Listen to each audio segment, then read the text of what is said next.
Hello guys, for today's video ay magre-ready tayo ng mga dadalhin ko. Dahil paalis na ako, so ito nakapamili na nga ako ng mga bibit-biting ko sa barko. Siyempre hindi natin pwedeng kalimutan itong mga pang-hygiene natin, mga sabong panlaba.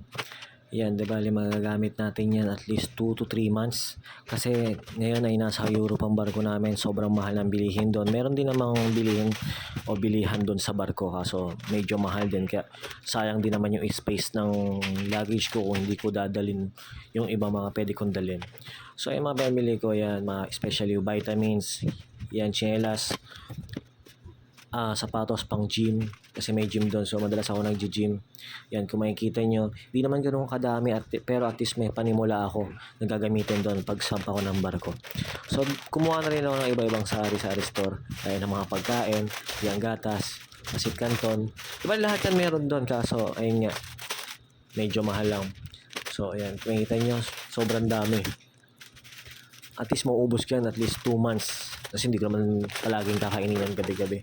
O kasi madalas nasa galing nga ako, yung trabaho ko. So may pagkain naman at nakakapagluto naman. So pang snacks lang naman kahit papaano. So diba, tapos tayo sa mga napamili ko. So i-ready ko naman yung mga damit na dadaling ko.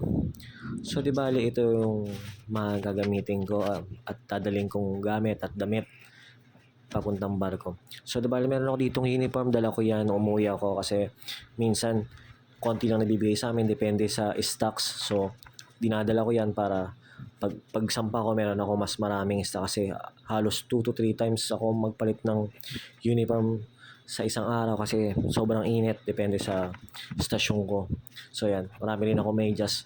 Hindi na ako bumili ng mga bagong medyas kasi ang dami ko pang medyas, siguro 18 pieces, 18 pair yan. So okay na yan, goods na yan para sa buong kontrata ko. So ito mga damit naman ng mga pang araw-araw ko. Siyempre hindi natin makakalimutan yung short na pang gym, pang araw-araw. Siyempre brief, siguro ang brief ko nasa 18 pieces. At sando, pang gym, pang araw-araw din.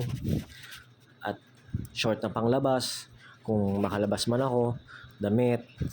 Hindi naman ganun kadami dinadala ko kasi hindi rin naman ako gaano lalabas. Lalo na ngayon pangalawang beses ko na sa Europe, so medyo nagsasawa na ako lumabas. So in case lang naman, at least meron akong bit-bit. So ayan, tapos na tayo sa pangalawang maleta. So pupunta naman tayo dito sa hand carry ko. Dito sa hand carry, syempre hindi natin makakalimutan yung mga documents na kailangan natin pagsampa ng barko, passport, lahat ng importante natin, lalo na ibibigay natin sa immigration sa airport sa pagsampa. Lahat ng documents kailangan nandyan lang, hawak lang natin.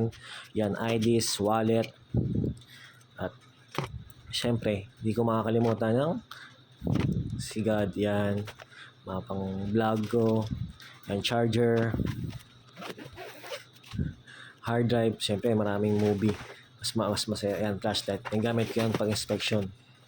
So yan, laptop, kasi minsan naglalaro ako dyan, gaya ng Dota.